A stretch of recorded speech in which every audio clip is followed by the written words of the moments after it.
যাদের লাশ নিখোঁজ তাদের কবরের পরীক্ষা কিভাবে হয় শুনে যান। মৃত ব্যক্তিকে দাফন করার পর তাকে কবরে প্রশ্ন করা হয়, কিন্তু আসলে যারা কি সত্যি? পানিতে ডুবে মারা যায়, হ্যাঁ। যাদের লাশ দাফন করা হয় না, হয় না। তাদেরকে কিভাবে প্রশ্ন করা হয়? জি। মাশাআল্লাহ, দরকারি প্রশ্ন। অবশ্যই। আল্লাহ রাব্বুল আলামিন কবরের প্রশ্নোত্তরের মুখোমুখি করবেন প্রত্যেকটা মানুষকে।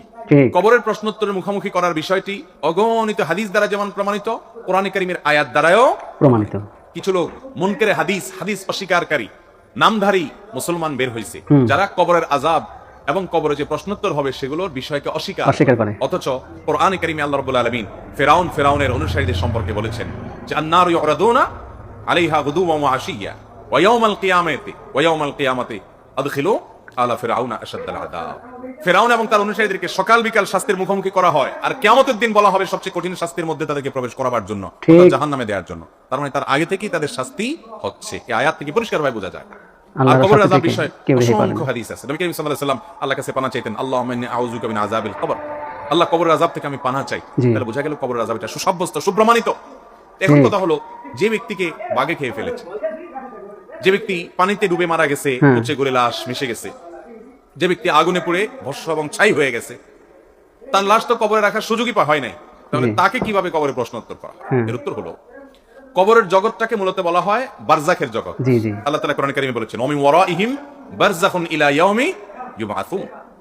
মৃত্যুর পর বারজাখ বলতে একটা জীবন আছে, বারজাখ মানে আড়াল, যে জীবনটা কিয়ামত যে কায়েম হবে সেটা, এবং জীবন, এই দুইটার মধ্যবর্তী জীবন, আড়ালের জীবন, পার্টিশনের জীবন, যে এরপরেই হবে কিয়ামত। এই বারজাখী জীবন, এখানে মানুষের রূহ যে অবস্থায় থাকে, তার শরীরের ধ্বংসাবশেষ যে অবস্থায় থাকে, ধরেন একজন মানুষ পুরো ছাই হয়ে গেছে, একজন মানুষকে বাঘে খেয়ে ফেলেছে, সেখানে বাঘের শরীরের সাথে মিশে গেছে, যে অবস্থায় তার শরীর ধ্বংসাবশেষ থাকবে, ওই অবস্থায় ওই জায়গায় রূহ দিয়ে ওখানে আল্লাহ তাআলা কুদরতি ভাবে, অলৌকিক ভাবে, আমাদের দৃষ্টির বাইরে আল্লাহ তাআলা তাকে প্রশ্নোত্তরের মুখোমুখি করবেন। ওইটাই তার বারজাখী জীবন। যে কবরস্থ আছে তার কবরটা যেরকম বারজাখী জীবন, আর যে ব্যক্তি পানিতে পুড়ে পানিতে ডুবে আগুনে পুড়ে বিভিন্ন ভাবে ধ্বংস হয়ে গেছে, শেষ হয়ে গেছে, ওই ব্যক্তিকে ওই অবস্থায় তার ধ্বংসাবশেষটা যেটা আছে ওখানের মধ্যে রূহ দিয়ে, ওখানের মধ্যে প্রশ্নোত্তর, ওখানে আযাব বা শাস্তি সে অনুভব করবে, যেটা পৃথিবীর আমরা সাধারণ মানুষরা কেউ এই জগৎ থেকে সেটা ফিল বা অনুভব করতে পারবো না। কারণ ওই জগৎটাই হলো আলামুল গায়েব বা অদৃশ্যের জগৎ। অতএব দৃশ্যের জগতের সবকিছু সে অদৃশ্যের জগৎকে ফিল বা অনুভব করতে পারবে না, সেটাই স্বাভাবিক। কথা কি বুঝাতে পারছি?